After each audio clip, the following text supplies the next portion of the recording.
Setelah seharian beraktivitas, lihat rumah berantakan, cucian piring belum pada dicuci, jemuran belum diangkat, anak-anak belum pada mandi. Duh, rasanya emosi banget deh. Kemana sih suami dan anak-anak? Emak-emak finansialku pernah nggak sih ngerasain di posisi seperti ini? Ujung-ujungnya ribut sama suami. Kali ini kita akan kupas tuntas gimana sih caranya mengatasi keributan ini bersama saya Rista Swestika, perencana keuangan buat keluarga kamu. Are you ready mama? Kasih like-nya dulu ya kalau kamu udah ready. Tahu nggak sih, ternyata yang mengalami emosi jiwa ketika ribut soal kerjaan domestik rumah tangga ini bukan cuma Rista aja. Ada salah satu emak-emak finansialku yang curhat ke Rista lewat aplikasi finansialku. Awalnya ya memang sih cerita tentang masalah keuangan. Tapi ternyata dalam berumah tangga itu semuanya bisa berhubungan. Sebut saja namanya Tiwi. Tiwi ini seorang ibu yang bekerja. Awalnya Tiwi melakukan cek kesehatan untuk keuangan rumah tangganya. Setelah dicek, ternyata likuiditas dari keuangan rumah tangganya ini nggak ideal. Ya awalnya sih Rista juga bingung. Ini pemasukannya ada dari suami dan dari istrinya. Tapi kok kebutuhannya masih kurang juga. Apa pengeluarannya terlalu banyak atau gimana? Setelah konsultasi beberapa sesi, akhirnya ketemulah jawabannya. Ternyata Tiwi mengaku kalau pendapatan suaminya ini nggak dipakai buat kebutuhan hidup, tapi full dimasukkan ke dalam investasi saham. Dan pendapatan Tiwi lah yang digunakan untuk kebutuhan rumah tangga, mulai dari belanja, keperluan dapur, sampai bayar uang playgroup untuk anaknya. Dan ternyatanya lagi, masalahnya nggak sampai di sini aja. Ceritanya pun merembet seraya keluhan Tiwi tentang rumah tangganya. Tiwi rupanya kesel nih dengan suaminya. Kesel karena keputusan suaminya memasukkan uangnya ke saham semua. Bukan itu aja, kesel juga karena hal tersebut ia nggak bisa memakai jasa ART. Sedangkan suaminya tidak pernah membantu pekerjaan rumah tangga. Tiwi lah yang capek kerja, saat pulang ke rumah berantakan, sampai di rumah Tiwi nggak bisa main sama anak-anak, rasa kesel dan emosinya tuh semua jadi campur aduk. Itu cerita dari Tiwi, seorang ibu yang bekerja.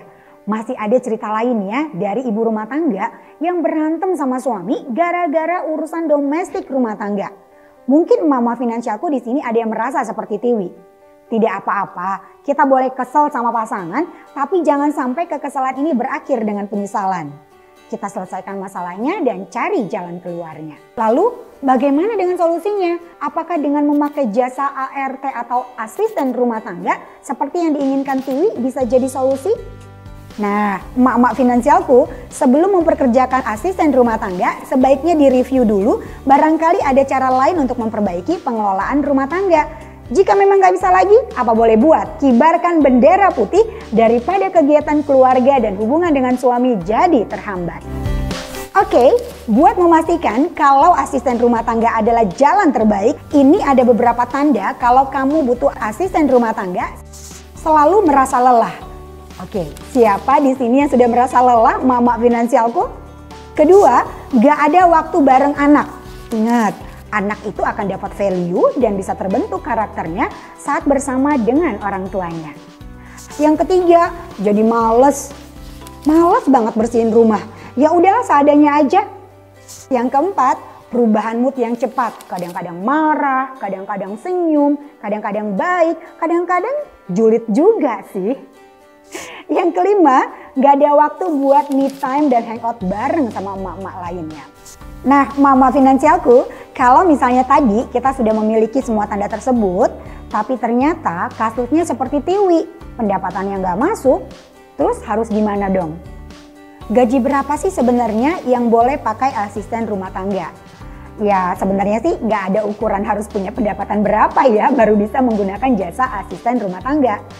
Tapi yang ada sebelum memutuskan untuk memperkerjakan asisten rumah tangga, harus dibicarakan dulu berdua dengan pasangan. Dan melihat dulu kondisi keuangan rumah tangga, apakah kedepannya nanti mampu untuk membayar jasa asisten rumah tangga tersebut. Dan jangan sampai nih terlalu dipaksakan malah berimbas keuangan rumah tangganya jadi berantakan. Mak-mak, kalau masih bingung, kamu boleh tanya banget kok di kolom komentar. Atau kalau misalnya malu nih tanya di kolom komentar, kamu bisa langsung aja download aplikasi Finansialku.com yang kamu bisa download di App Store maupun di Google Play Store. Di sana cari wajahnya Rista, langsung deh curhat.